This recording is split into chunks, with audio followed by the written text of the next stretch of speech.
So thanks for I coming know. on and joining us. Yes, Absolutely, yes. super excited.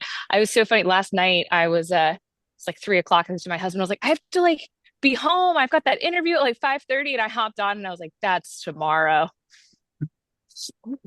But the best laid plans. It happens. Yeah. Oh, man. Andy, what's on your sweatshirt? I just see something that looks like a Celtics logo, and I'm gonna have to give you a lot of grief if that's what's happening. No, no, no. It's the Flatfoot 56 Okay. hoodie. I'm Yeah. gonna blame I it picked on one of the, tiny thing. yeah, yeah. I picked it up when we played with them in Chicago. Nice. Yeah. Good to see you. You It's been too. forever. Yeah. Yeah. Yeah. Yeah, for context, Andy and I have not seen each other since we were leaving Las Vegas for a show in September. So Yeah. It's been it's a while. it's been a minute. Mhm. Not Mhm. even through video or anything like that. Just straight cold No. turkey. I mean some Yeah. like texting, but no video, Yeah. yeah. Um, I spoke with our Yeah. bassist Dominic yesterday and he answered the phone. I was like, the last time we spoke was November 22nd, and this isn't okay. We need to do better. But You just gotta yeah, Yeah. we're wiggle all a over the group place. chat. Yeah. We had a pretty busy year last year, like relatively speaking, because we're not the most active band in the world in terms of going out and playing shows, but we did do quite a bit for our standards last year. And so after that Vegas show, we basically just took the rest of the year in off, Yeah. basically. But as y'all said, group chats are definitely the thing. There's a few different Yeah. threads and sub threads and who's memeing what and kind of forget that you don't get to see faces. Mhm. Yeah. I remember when COVID was big and everyone was in lockdown. That was a really big thing. All of us like, oh, I haven't seen you in forever. Let's do a video chat. Yeah. That Yeah. became a We big we did thing. we did that. We did that pretty often. You just Yeah, wanted to see Courtney and I people. got really into that Twitch sings. So we would log on and do that and see who we could, you know, do mad caddy covers with and just enjoy it. It was good times. Had to get through the bad times, right? 100%. Yeah. What a fever dream that all feels like right now. It's not wild. Yeah, it's wild that all just happened and it's over, but at the same time, like collectively, we just all kind of experience that whole thing, and we don't really. I mean, we it gets brought up every once in a while, but we don't really talk about it anymore. So it's interesting. Do you have a COVID era purchase that you just couldn't imagine your life without now? Ooh. Wow, that's a good question. Jess, are you smiling I, because you know my answer? Maybe. I mean, I bought an exercise bike that helped keep me sane during COVID because I couldn't go to the gym. And like I lived in a at the time I lived in a little two-bedroom apartment with my wife, and we didn't have a ton of space, but we were able to fit this exercise bike in there, and it was like the perfect little workout situation for me, as opposed to buying a bike and trying to go and ride in Berkeley, which, like, if you have a bike in the Bay Area, you may as well just give it to somebody who's going to steal it anyway. So yeah, so that I mean, ironically enough though, I don't use it now because now I go to the gym again, so it's just kind of chilling. I think mine was kind of the opposite. I was still working a lot, but my husband was home, and he got super into camping gear. So we got a really awesome, like lifted truck tent. So like one of those hard shell ones. And then he got really into smoking meat. So I've had all the unhealthy, like any form of brisket, red meat, ribs, tri-tip, but we still use that all the time, which I'm grateful for that he took the time to learn how to cook because my God, it's so much more fun. Right.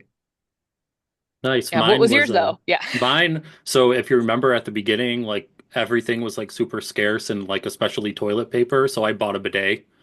Nice. Yeah. Nice. That's No, so he'll smart. never go back. He'll never go back. I'll never go back. Nope. It's tough going on vacation now without one. Do you have one that has a seat warmer though?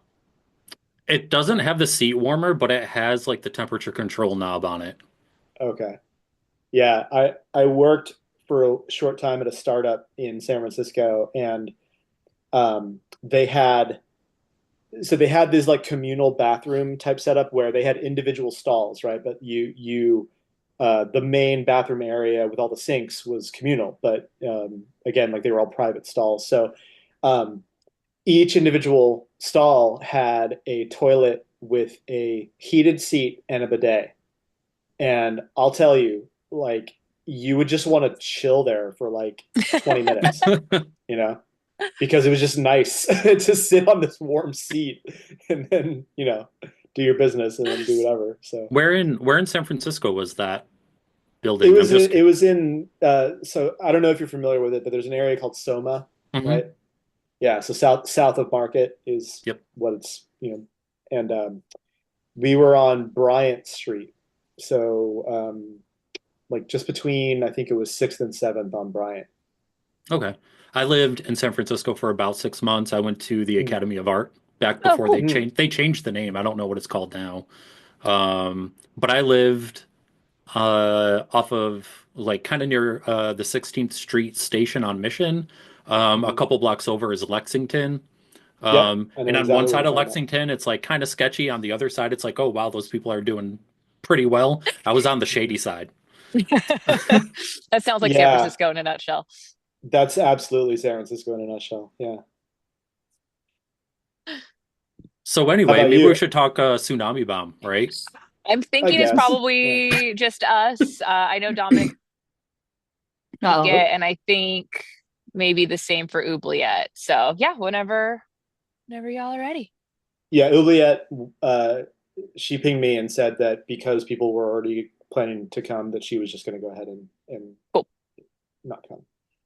That East Coast, West Coast shift we deal with, but yes. yep. Yeah. We have that problem though when we interview people on the West Coast. It is harder to get a certain time for us because like Chris is like an hour ahead of me and I'm 2 hours ahead of, the West Coast. So it's like, oh, you can't make it this early, but Chris doesn't want Yeah. to like be there at like 10 o'clock at night and go to Yeah. bed at 11. I'm an Yep. old man with two kids. I'm tired. Like even now, it's 8:30. I'm tired. Like Yeah. So we understand. We totally understand.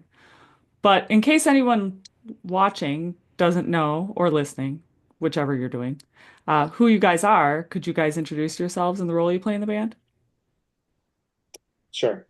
So we're in the band Tsunami Bomb, and my name is Andy, and I play guitar in the band, and I do the occasional oohs and ahs in the background.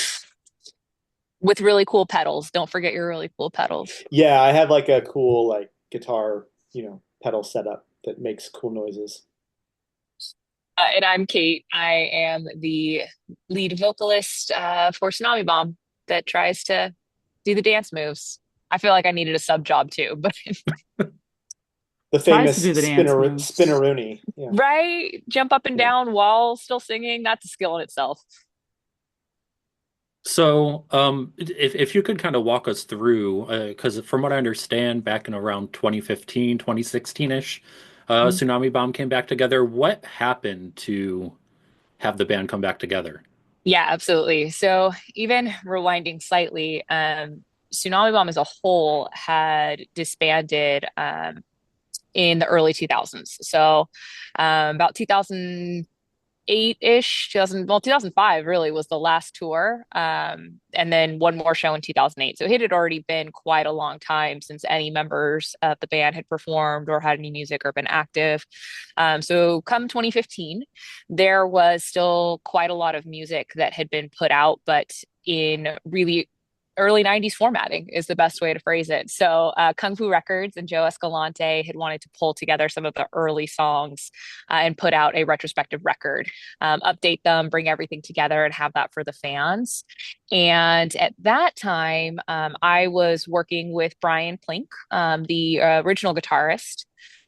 So, side fun fact, there have been, I think we are now at 14 different members of Tsunami Bomb over the years. So it seems like a, 4 or 5 piece externally, many changes over the years. So Brian and I were working together and he shared with me that they were talking about getting together to play a single show to promote this retrospective for Kung Fu Records. And with Joe, as a member of the Vandals, we're going to play the Vandals holiday celebration. So the plan was to get the original lineup back together, which would bring back the keyboards, bring back Brian as the original guitarist, Dominic as the founder and original bassist. And over the time of pulling everybody back together, 4 out of the 5 landed. Ultimately, Agent M, Emily Whitehurst, had continued working on her solo project. Check out Survival Guide. It genuinely is amazing. Very different. So she really wanted to continue to focus on Survival Guide and the work she was doing there. So they had set out to find somebody who'd be willing to play one show. And insert me, who signed up for one show and one crazy night. And here we are 9 years later.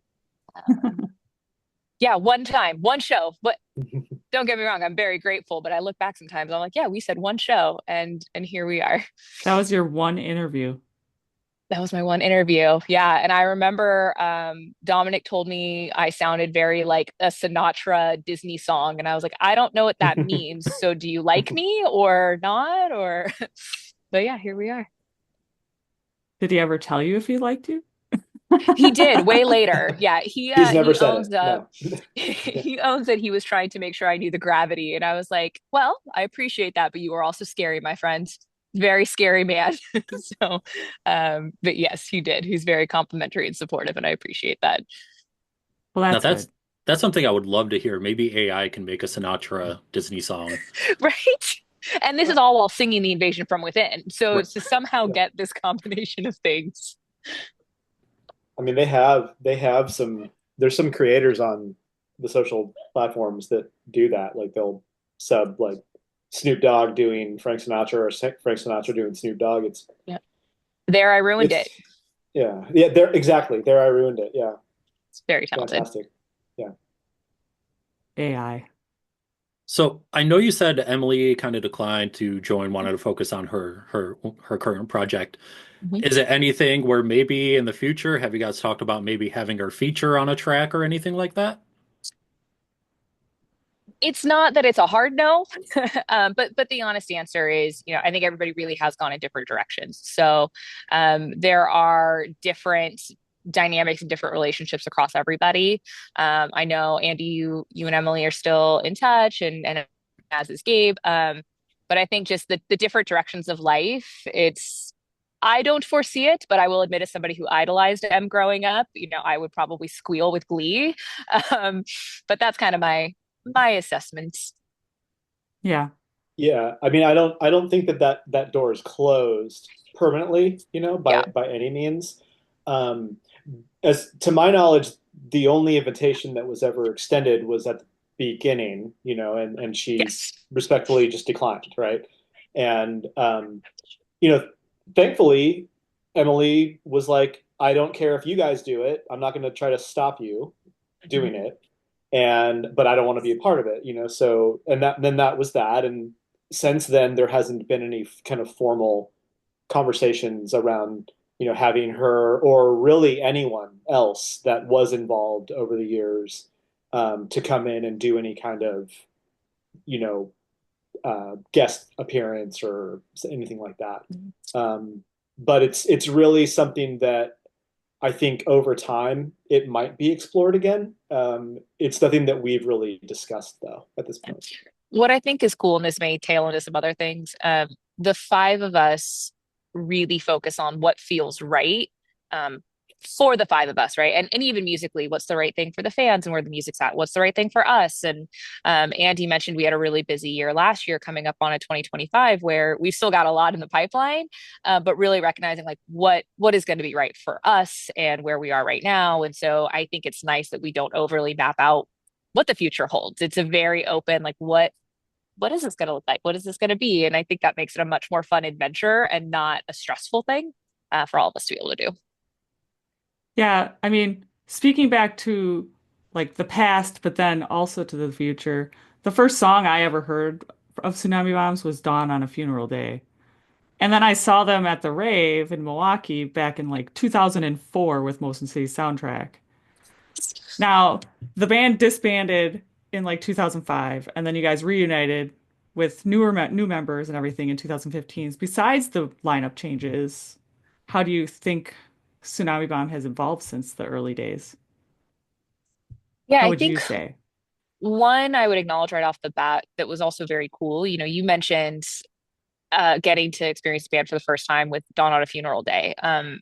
My exposure was similar. And so when even the setting out of let's play one show, let's see what's going to happen, let's see what happens next. The fans that were coming out were fans from the early days, but they were also my older sister listened to you and I never got to see you. Or now we're even getting my parents got me into you. And oh my God, I've never seen a girl like sing in front of band. And so I think not to speak for the previous members, but what we have seen in the 9 years we've been doing this is a different group of people coming out and a different motivation and a different connection to the music and what's happening. So when we are going out to put on a show and we're putting out new music, it is this really be respectful and honoring of the history and the foundation of Tsunami Bomb, which particularly having Dominic and Oubliette and Gabe, it's naturally there, but also really listening and being in tune with like, well, what's next and what do people need and how can we be nostalgic but also something new.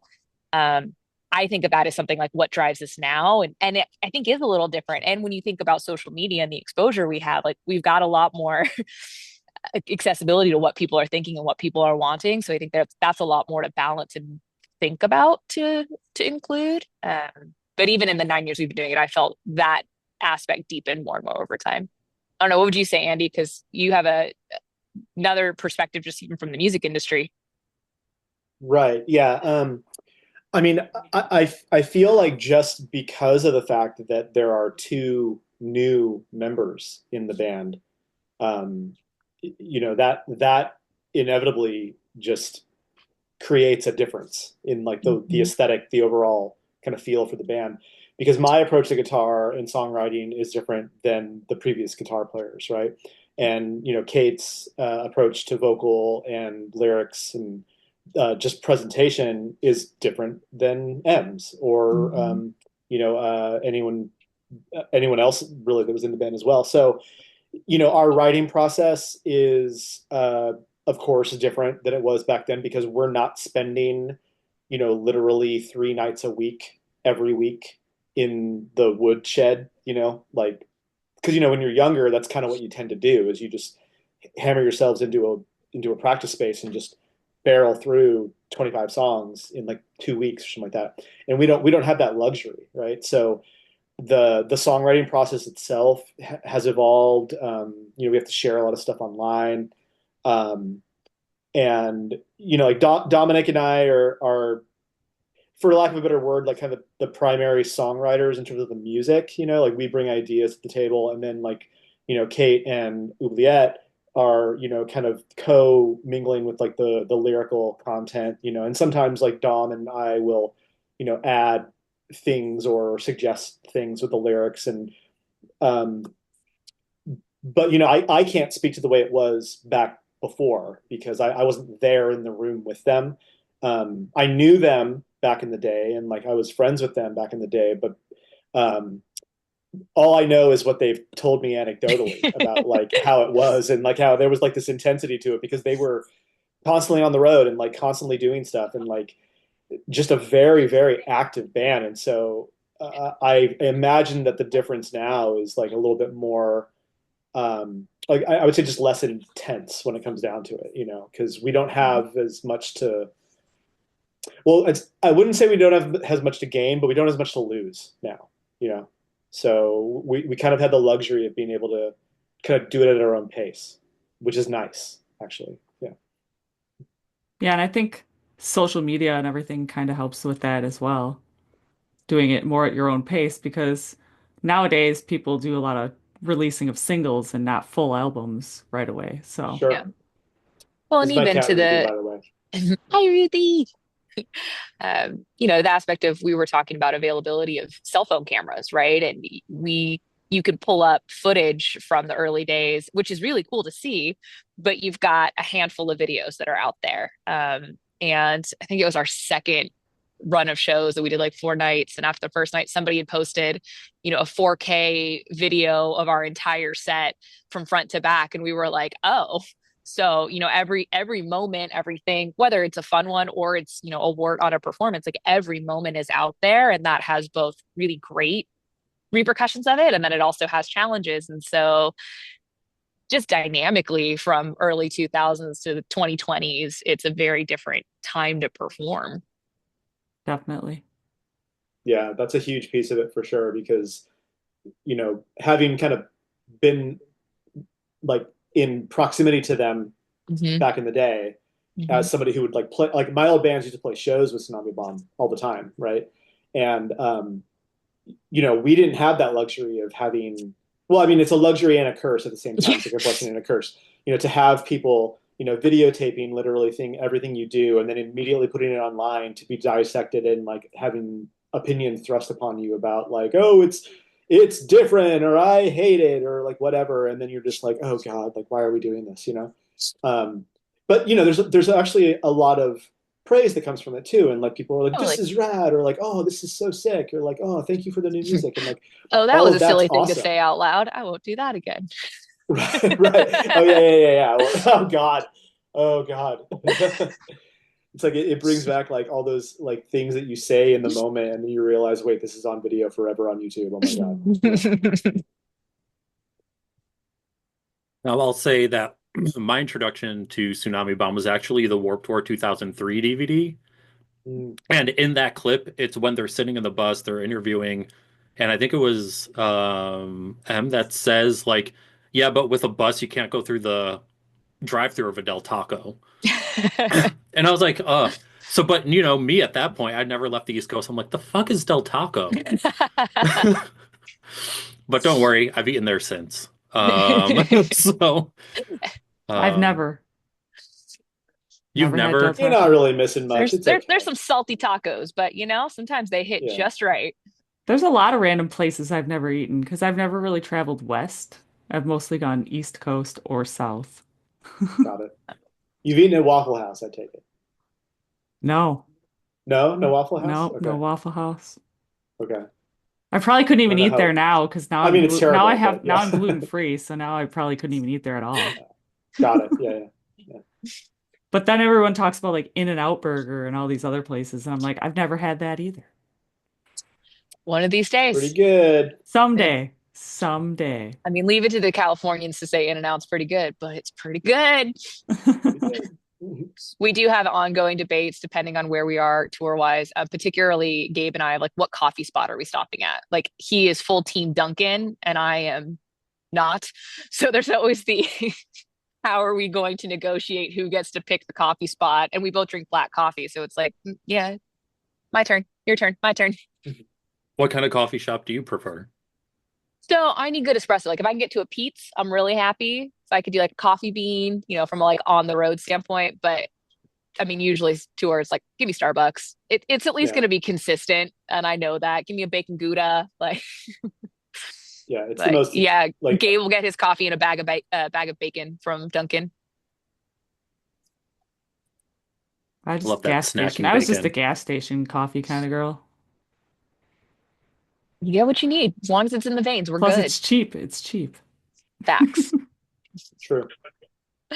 So, do you have any kind of standout moments from when you were playing shows or tours or anything that you could share with us? Anything crazy happen? Anything crazy happen? We get a lot of road stories with vans, but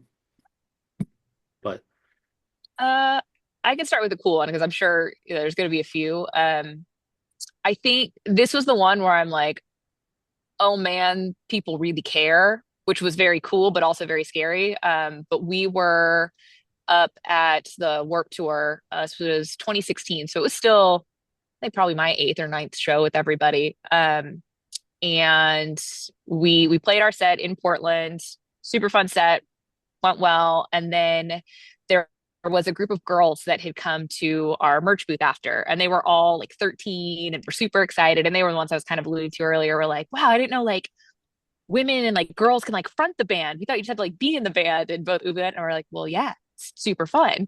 So we had like a good chat with them, took some photos and all of that. And then we were back at the hotel earlier and we happened to run into them in the elevator and got to talking a little bit more. And they shared like, yeah, they were actually trying to start a band, but they were too shy and didn't know if they could do it. And we ended up just having a silly conversation about like, I mean, why the hell not? And me telling them my story of like, didn't think I'd be doing this, but like things happen. So that in itself was really great. But it was maybe 2 years later, one of the girls reached out to us on Facebook and shared that, now she's 15, 16, that they did start a band, and they had a punk band at their school, and they were touring around and they were playing, and I mean, not touring around, but battle the bands kinds of things at their high school. And that was just a really cool one of like, man, these kids had no idea who Tsunami Bomb was. They just showed up to work, even in 2016, and saw us and had that moment. And so that one I think back on a lot. Like, there's still moments that we all have our bickers or our moments, or why are we doing this, or we're tired, or whatever's going on. And that one I always think back to of like, no, people care, whether it's old school fans or not. So that's one of my favorites. I wonder if there's still a band. I know. Now I feel like I need to I look it hope so. up. We had the similar one. We were at Camp Pennsylvania. There was a girl that said that she had started a band, and now I can't remember what it was called. But I'm gonna have to find that Facebook message and follow up. I'm glad we're talking about this. Yeah. Make yourself a note so you don't forget. Yes, exactly. I think one that stands out for me is the first time we played the East Coast when I was in the band. I mean, was that the first East Coast shows that we did? It Was was. it with me? Okay, yeah. Yeah, But yeah, we played New York in particular, and like, it was a that was good. packed house, and I had never been to New York before. So that was my first time heading to the Big Apple, And so it was kind of like this cool thing just to even be there and get to experience it, but then to play in front of this packed room in a place that I've never been, with people that I consider good friends. And yeah, it was just an awesome, awesome show. Like I think all those shows were really good that time. Yeah, but there was like people hanging from like the pipe on the wall because it was like Yeah, underneath a restaurant in like this basement, and it was, super hot and insane, but really just like, whoa, well, we are yeah. surrounded.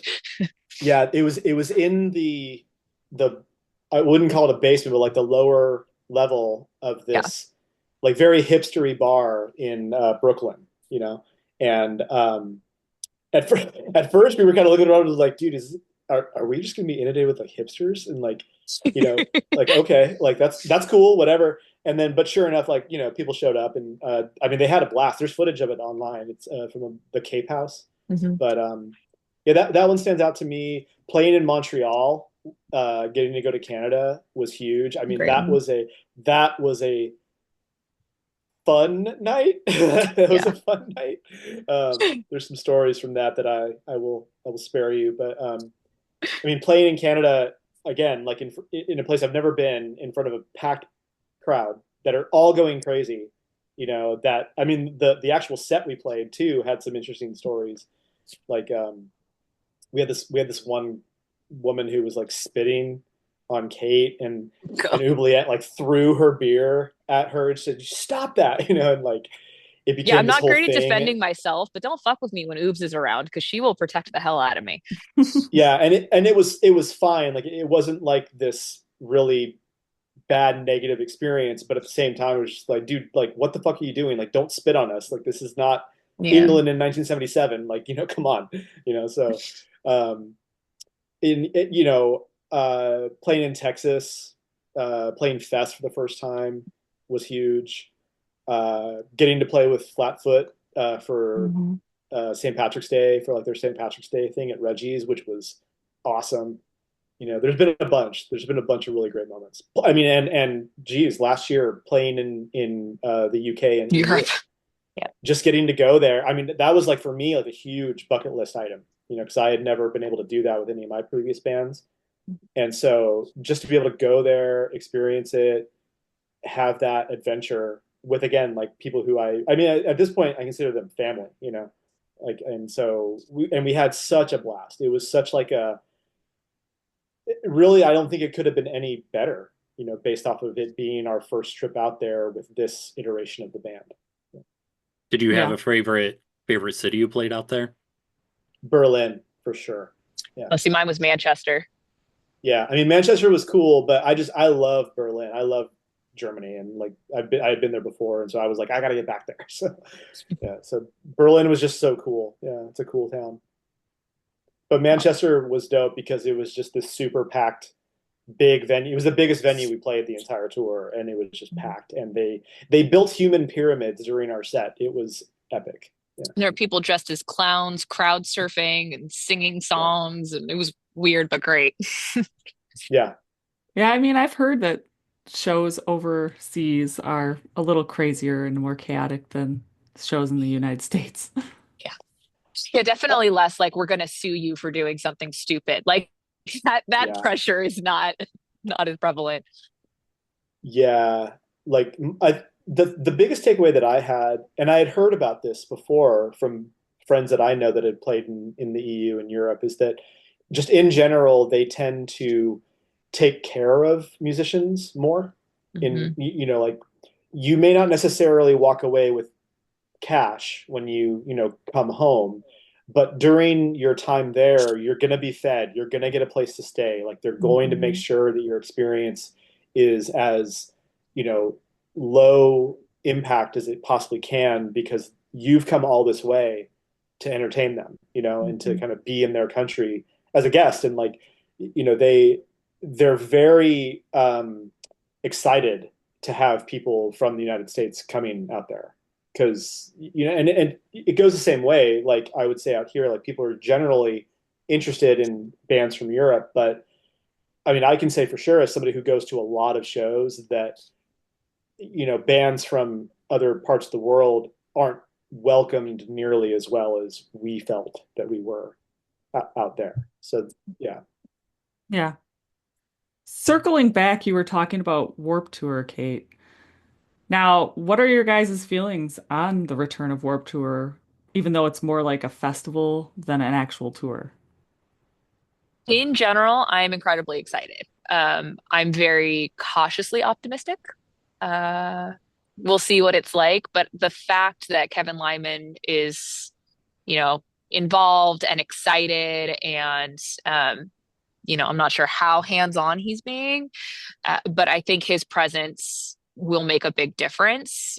He's always been so vocal about what the real meaning behind Warped Tour was, and it was for misfits, and it is for people to discover bands they've never seen before, and it wasn't supposed to ever be this big showcase. And I think it's interesting that the lineups are as close to the vest as they are, and yeah, I fall right into that quasi elder millennial category at this point now, and to see people excited. I'm cautiously optimistic and very excited to see what this is going to be like. I think it was inevitable, to be honest, that they were going to bring it back. I mean, I'm not surprised at all, Yeah. and I'm glad because I do think that as far as festivals go, it's a pretty rad festival, and they generally speaking have always had really good lineups. I mean, there was a turning point for me, having been to several when I was younger, where I kind of stopped paying attention because it was a little bit more into like the uh, I mean, not to Kate, don't hate me, but like like once it got to like the My Chemical Romances and like that whole thing, like I kind of I am checked so out the because baby of this band, and they let me know yeah, it. No yeah. judgment, Andy. I love I you. mean, no shade on My Chemical Romance, Totally. they're fine, Totally. but they're not really my speed, right? But then Yeah. when that kind of became like the overarching theme of the majority of the lineup, like I was just like, I'll Yeah. just go maybe another year or something like that. I think there's oh, so But sorry, Andy. no, sorry, go ahead. Yeah, yeah, Well, I was just gonna say, I think it's also interesting from a Tsunami Bomb perspective of kind of what we got to see. So, as I mentioned, coming back 2016, playing a couple of dates on that Warped Tour that were towards the tail end. So we did Seattle and Portland, and it definitely felt different. And we all commented on like it was still cool, but there weren't as many fans there, and it did seem people were already like taking photos and not necessarily like it wasn't the old Warped Tour vibes. And so when it was announced that Warped Tour was ending in 2018, like I wasn't surprised, bummed, but it made some sense. Versus we were able to play the last Warped Tour date. So when they did the three shows, the final one was at Shoreline Amphitheater in Mountain View here in the Bay Area. Kevin Lyman was wonderful enough to have us there, and it was an entirely different vibe. That felt like classic Warped Tour. Everybody came out, everybody showed up, everybody was watching every band was watching every band. And so you had this really distinct difference in feeling of what 2016 was to just fast forward to people realizing what they were missing in 2019. That I'm hoping that, 2025, people are going to be more in a recognizing what that's supposed to be and not try to make it into something else. Yeah. I'm just waiting for the lineup and then maybe I'll buy my tickets for Orlando. For real. Yeah. I'm very curious. Because that's the only one I mean, that's I'm not sold out. Hmm. I mean, I'm hopeful. I'm hopeful that they do kind of what they did with the last Warped Tour, which was they, bring in some newer bands, but they also heavily weight it with a bunch of like legacy bands, from along the way. Yeah. To me, that makes the most sense because that was always something that I liked about the Warped Tour is that they would bring in ska bands, rockabilly bands, hip hop bands, new metal bands, Hmm. and then of course punk bands and every once in a while you'd get like an even the old guard bands, that were coming back up, like, the Adolescents or like whatever. So there's a lot from them for them to pick from. And I would hate to see it be mostly like brand new bands, because then I'd be like, it's not so much that I don't like them. It's just more like I would want to see some of these older bands that I don't get to see very often. Yeah. Need a mix. Yeah, I Yeah. know. I went to Warped Tour from 2003 to 2018. So I went to that many years of Wow. it. Yeah. And I was committed because me and my friends we traveled to multiple dates some of those years. But I would definitely say like '03 to '07 were like my favorite years of Warped Tour. Mm, Yeah, the core. The core yeah. years, yes. The Yeah. middle part. So, you know, Warped Tour, we'll see. I'm hoping they decide to make a Midwest couple dates in the Midwest would be great. Yeah. I mean, I have a feeling that they're just doing it this first time to gauge and see how it goes. I Oh mean, yeah. what was it? The one, are there 3 dates or there's just There's two? Three, I three There's think. three. cities, but Yeah. there's Right, and technically a two total two of of them are six completely sold dates. out already, right? Yes. Yeah, two of the Orlando cities is have the already only one released. that's not sold out. Got it. Yeah. So, I mean, there's obviously interest. So I have to think that they'll redo it. But then again, the jury's out because, like, look what happened with like when we were young. Both years, it seems like that one has had all these people show up, but both years there's been tons of like, fallout from it. So I don't know. We'll see. My poor Vegas band is had to interesting listen to though. me whine. I was that first day, first ever when we were young, when Yeah. it got canceled because of the wind. Yep. And they were all trying to be nice while also trying not to say I told you so. And it's like, it's fine. It's fine. Everything's fine. It's fine. It'll be okay. It'll be okay. Hopefully, Everything's gonna be hopefully fine. Warped Tour doesn't have those hiccups. Exactly. Well, as you know, the Warp Tour of yesteryear, Jess, because you were at the same one, we just didn't know. Mm-hmm. 2005 in Buffalo, there was like a nasty thunderstorm, and like Mm, Mm. after it was done, everyone started mud wrestling, and it was like this Oh. whole nasty thing. But like Warp Tour never canceled; they just kept the show going. 100%. Well, it's a different world now though. It's Yeah. true. With all like liability and insurance and everything like that, like you can't take those risks anymore. Yep, that's why the rave hands out all these little pieces of paper that say no moshing, no crowd surfing, because everyone's going to Mhm. listen to that little piece of paper. But Well, because they even, handed them out, they warned people ahead of time. yeah, those Warp Tour dates, it was very prevalent for all the bands with all the no stave diving, do not do anything, do not. We're like, oh, okay, we will not be climbing in the crowd. We did it anyway, but we did it carefully. Yeah, I feel Yeah, like over the years of Warped Tour, though, things did change. Yeah, Like rules changed and all sorts of things changed. But then yeah, again, the world's changing, right? 100%. So, yeah, yeah. Do you want to take the next one, Jess? I know our questions are out of order now. yeah. The You want next me to? one, Yeah. the one where I'm saying what has changed. No. All right. No. So I'm gonna circle back to the writing. So one of the newer songs was Star Power that was released. But it wasn't really released everywhere since it was for a nonprofit, right? Mhm. Mhm. Correct. And then that being said, the most recent release is a two-track EP, still standing in 2021. Can fans expect anything new from you guys anytime soon? Yes, Yes. definitively yes. And we're very excited about that. Andy mentioned it earlier. It's a different process. We all have full-time jobs and lives and families and pet babies, and some of us have real children. And so sometimes it's slow, but yeah, we have, I think it's all fairly public now. We have a couple EPs that are going to be coming out. So Star Power will actually be one that is being released now that we've had some time after Sing Me a Story, along with another track that is a brand new track. We have started playing live a little bit, but a song called I Was Betrayed that we are very excited about. So that will be coming out shortly. We have a split coming out. Andy, you want to take the split? Well, yeah, there's two splits actually Yep. that will Oh, be true. coming out. Yeah, and one of them is with one of our label mates, the Darts, and then the other one is with our good friends, the Hammer Bombs. So those we don't have dates yet on when they're going to be coming out. So you're getting a very early access to this Hmm. information. But yeah, that was kind of our intention, was to kind of space things out a little bit with new material here and there, And while we're still kind of in the process of building out this new full length that will eventually come together. Yeah. exactly. Yeah, as Andy said, we are very committed and very wanting to do a full length. We've talked about it a lot tonight of just commitment to what was going to be old. So Spine That Binds, we all love very much, but have been really excited to get another full length. But same, that's going to be just a testament to powering through and the logistics, but we all agreed we don't want to rush it. We want to be together. One of the things, and maybe I'm dancing into other territory here, but Spine That Binds, as much as we love it, was recorded over the course of 3 years at 8 different studios. And, we kind of needed to piece some things together from a mechanical standpoint.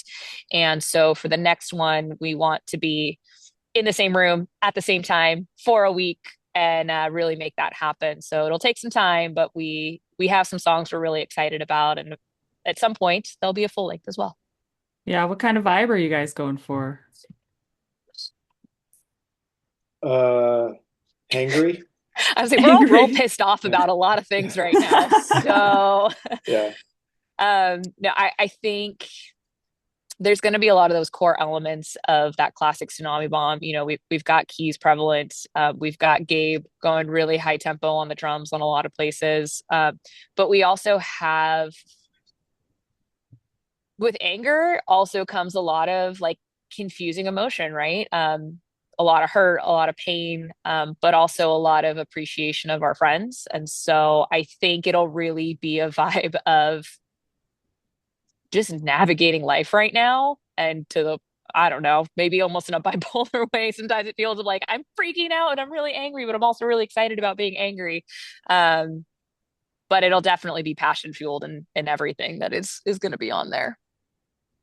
Yeah, there's some stuff that we are intentionally trying to kind of turn the heat up a bit with, Yeah. both lyrically and musically. But there's also a few tracks that are a little bit more like introspective, and I wouldn't call them like quiet or anything, but they're a little bit less intense. Or maybe I should say intense in a different way. I just got Um, the feels thinking about some of them. So yeah. yeah, yeah. I And want and to there's a, say, and there's a few that are a little bit more like on like the fun side. So Yeah. it's going to be a mix of pretty much every facet of Tsunami Bomb as you know it, but really truly coming from the core five of us. Like all five of us are really trying to put our individual characteristics into it. I love the idea of splits in 2025.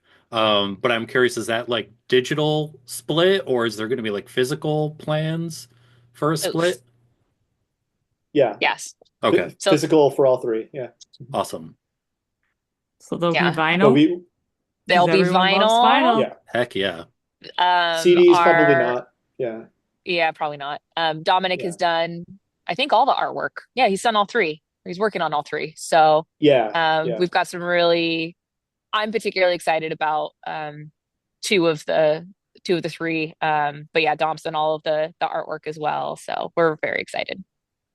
Yeah, we just have a few things, like a few hoops to jump through and kind of check off before we can really make any kind of like anything official, because what we don't want to do is we don't want to announce something and then like say, hey, like, this is happening. Oh, but when, so it's like, we can say that it is happening, but we just don't know exactly when they're going to come out yet. Yeah. There's no timeline. Yeah, not at this point. No timeline It'll at this it'll be point. this year though. Like they're all Sometime coming this out. year. It's recorded, it's done. Now it's all logistics. So the Right. hard Yeah. part's over. Yeah. Yeah. So I'm just curious, what era of Tsunami Bomb do you think fans gravitate towards more? Okay, so here's why this question sucks. And I'm really curious not the question sucks, why it's difficult to answer.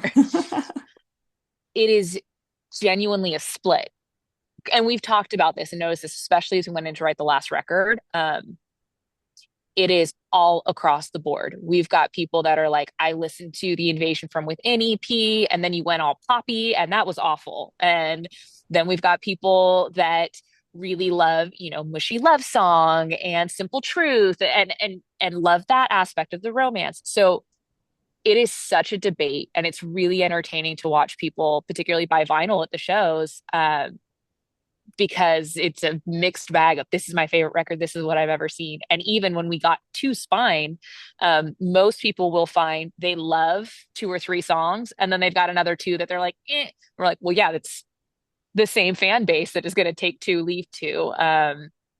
So I will say with you as an individual and as a longtime fan of the band, Definitive Act is what I grew up on. So that's always going to be what I will go back to in my like high school nostalgia, singing in the car with my mom. But yeah, feel like it's a mixed bag.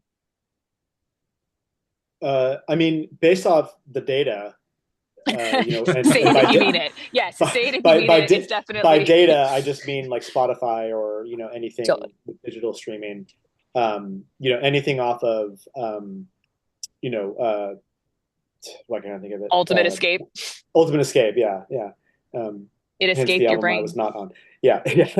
Ultimate Escape. I mean that seems to be the one where everyone goes to. Take the reins. Say it if you mean it. That kind of thing. But songs like Not Forever, Lemonade are really popular, and those were on the Invasion from Within. So, and then Dawn on a Funeral Day is the single from Definitive Act. So that one seems to be the standout and most played from that song. But I would say that it's the Ultimate Escape era. Yeah. Is where people tend to go.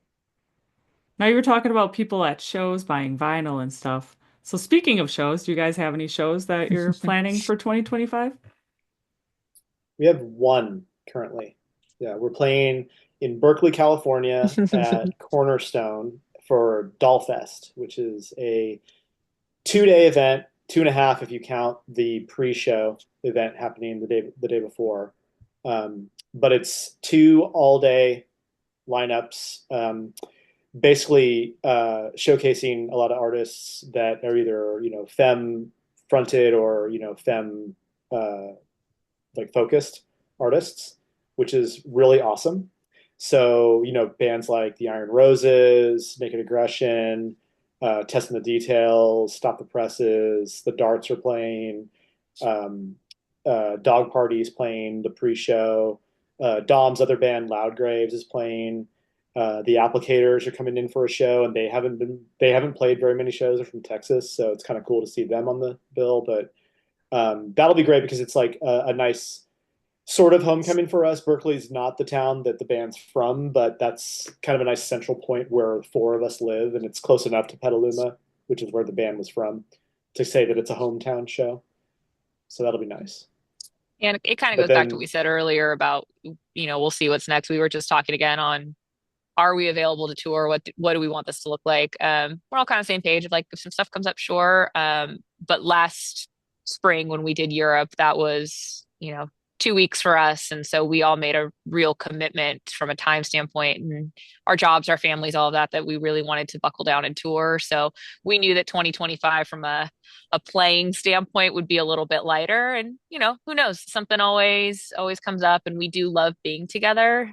But yeah, right now it's Dollfest. I actually had a coworker right before this call be like, "Hey, did you hear about this Dollfest in Berkeley?" And I was like, "I need you to look at the lineup and then ask me that again." So that should be pretty fun. Yeah. Well, hopefully you can make it out to Wisconsin or Syracuse. Never know. That's genuinely been on the docket. We talk a lot about trying to do, that part of the country because we haven't yet. So it'd be really fun. If Maybe you do Yeah, that's we've done Syracuse, don't do Chicago, the but winter. yeah, don't do the Yeah. winter at yeah, even in Wisconsin, don't do the winter. yeah, yeah. And I don't have any snow on the ground, and Chris has like how many inches? We're not talking inches, we're talking feet. Oh, okay. Jeez. I think we're about like 2 feetish at the moment. Mm, Like it's been snowing pretty much nonstop since last week Friday. Insane. sounds awesome. Oh yeah. Totally. The dog loves it. Yeah, Yeah. she does. She really does. All right, and for the most important question of all for the entire night, what is your favorite kind of dinosaur? Ooh. Diplodocus. No, I don't even talk to the I just like saying that. Is it a real dinosaur? It is a real dinosaur. I have a 3-year-old nephew, so yes, it's kind of a more aggressive version of a brontosaurus long neck. So maybe Okay. it is Diplodocus. I don't know. I just learned that Jurassic Park used koalas as part of their sounds when they filmed that movie just the other day, and I'm back on a like, can now I count koalas? You can tell I'm very excited about this question. I think Stegosaurus because they look super cool. Yeah. I Yep. love it. What about you guys? I'm a Brachiosaurus kind of girl, and I've been meaning to do more research to get a cooler dinosaur, but I haven't had the time to think of a cooler dinosaur. So I'm just gonna stick with Brachiosaurus for now. It's a great dinosaur. And I'm a fan of Ankylosaur. And Dinosaur has the like helmet on its head, right? Little No, boogies. that's Pachyosaurus. Mm. Ankylosaur is the one with the club tail and the shelled armor. Ah, yeah, yeah, yeah, yeah, There's some yeah. deep psychology behind these answers, y'all. I was gonna There go might with be. Leopleurodon, but because of Charlie. Charlie the unicorn. Charlie. Yeah, Oh, but Stegosaurus is Charlie. pretty dope. Yeah, They took my kidney. yeah. They took my damn kidney. That's some deep internet right there. Yep, those were the days. That was back in like MySpace days. That was That yeah, like E-Bombs World. Yeah, is I think where I saw it. Yeah. I think I got that excited when they said there was a fourth one, and then it ended up being fake, and I was like, dang it. Aw. do Yeah. do any of you remember the web cartoon Salad Fingers? Yes. I don't I remember don't salad remember. It's fingers. so creepy but so hilarious at the same It's time. very worth it. I'll have I to look it up. remember there was so many random videos going around. Like I remember the MySpace movie, and then you had like the My Hands Are Bananas guy, Yep. and then you had like Foamy the Squirrel, and for a while Homestar Runner was really popular with like Oh yeah, Homestar. I Trogdor and mean, everything. We were on yeah, a Happy Tree the Friends Hoople kick for guys. a while. That one was fun. But Charlie, yeah. Every now and then I come back to another one too, the Gonads and Strife video with the squirrel. And it was like, Gonads and wee. Strife. It was Gonads and like, Strife. wee. Gonads and Strife. Yep. When you're a kid and you want to go wee, but you don't have drugs yet. The Yep. things that our brains would be able to hold if all of this wasn't up there. Yeah. Hey, I always said in school, if they taught me in song, I'd probably remember things because I remember a lot of 100%. lyrics. Yep. Now, from Charlie, anytime I tell my older son something and he doesn't believe me, I'll always say, "Shun the non-believer." Shun the non-believer. I bet he hates it when you do that too. He absolutely hates it.